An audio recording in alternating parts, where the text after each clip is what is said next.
Dans cette vidéo, on va s'évader, on va parler de photos de paysages et plus précisément de photos de voyage. On va voir ensemble 9 villes d'Europe qui peuvent vous offrir de jolies opportunités photographiques sans que vous n'ayez à traverser le monde entier, voire à changer de planète. Allez en avant, Guingamp.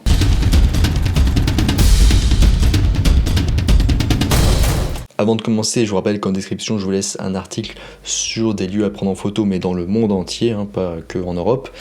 Et en haut à droite de la vidéo et en description aussi, vous avez accès à ma formation gratuite sur les bases de la photographie, donc n'hésitez pas à vous y inscrire si le sujet vous intéresse. Vilnius en Lituanie. La capitale de la Lituanie possède une pléthore de bâtiments photogéniques. Ceux-ci inspireront même les personnes qui ne s'intéressent pas particulièrement à l'architecture. Vous pouvez passer des heures à admirer les châteaux et les tours de la ville, à en apprendre davantage sur son histoire juive et son passé soviétique. Et ce sera également l'occasion pour vous, si vous êtes un petit peu gourmand ou gourmande, de goûter les kibinai ou kibinai, je pense plutôt kibinai, qui sont des pâtisseries traditionnelles de la Lituanie. Alors ce qui est bien aussi avec la Lituanie, c'est que c'est considéré comme l'un des pays les moins chers d'Europe, et cela en fait du coup une destination de choix si vous avez un budget assez serré pour voyager. Même dans sa capitale, vous pourrez séjourner dans un hôtel décent pendant 2-3 jours pour une centaine d'euros environ. Dubrovnik en Croatie.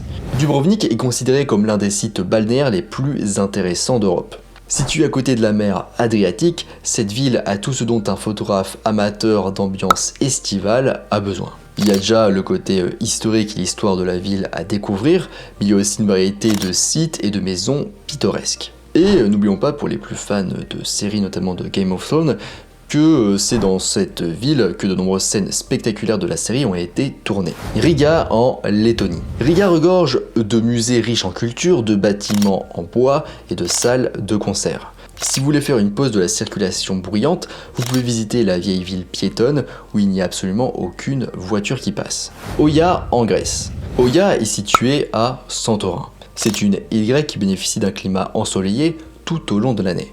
Si vous détestez le temps maussade, cet endroit vous donnera de nombreuses occasions de prendre des photos estivales toute la journée et ça tous les jours. Une fois sur place, vous pourrez photographier de superbes bâtiments blancs, faire de la voile et visiter les ruines du château.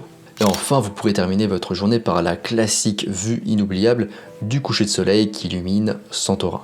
Nuremberg en Allemagne. Si vous êtes un amateur d'art et de culture, vous apprécierez cette ville allemande. Connue notamment pour ses jouets faits main, Nuremberg atteint son apogée visuel lors des fêtes de Noël. Mais vous pouvez acheter ces célèbres jouets tout au long de l'année à Antwerp-Kierhof, une zone commerciale aux allures médiévales. Tous les détails et les paysages magnifiques qu'offre cette ville en font l'endroit idéal pour les photographes macro et de paysages. Cracovie en Pologne.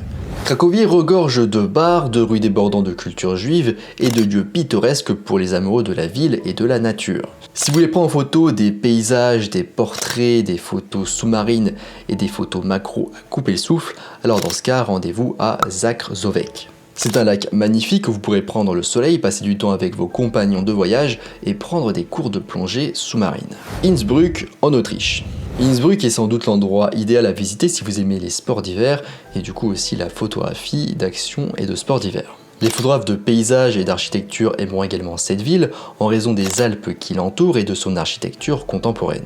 Copenhague au Danemark. Même un voyage d'une seule journée suffira à vous hypnotiser avec des sculptures historiques, des bâtiments colorés et des châteaux qui ressemblent à des décors de films.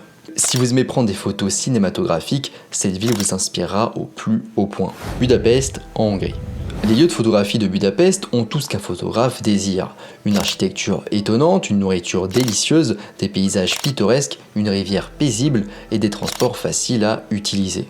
Si vous êtes un amateur d'architecture et d'histoire, vous pouvez visiter le château de Buda ou encore photographier le bâtiment du Parlement hongrois. Vous pouvez également vous réchauffer dans des nombreux bains thermaux disponibles dans la ville, prendre le funiculaire de Castle-Hill pour éviter la marche forcée ou photographier les statues emblématiques de la place des héros. On arrive à la fin de cette vidéo sur 9 villes d'Europe à photographier, j'espère que ça vous a plu. Si c'est le cas, n'hésitez pas à liker la vidéo, à mettre un j'aime, du coup, à vous abonner aussi pour qu'on reste en contact facilement et éventuellement à commenter si vous avez quelque chose à dire d'intéressant ou même en tout cas c'est bon pour le référencement donc c'est cool. Si vous faites une de ces actions, ça donne plus de visibilité à la vidéo et du coup à la chaîne, et moi ça me permet du coup de faire encore des vidéos, de continuer à faire des vidéos, donc merci à tous ceux qui jouent le jeu. Je vous rappelle qu'en description vous pouvez accéder à un article où je liste plusieurs des dizaines de lieux à prendre en photo dans le monde, et en description ou à droite de la vidéo, vous pouvez aussi accéder à ma formation gratuite sur les bases de la photographie. Donc je vous invite à vous y inscrire si le sujet vous intéresse. Moi je vous laisse ici à planifier votre prochain voyage photographique en Europe et je vous dis à bientôt sur les internets mondiaux.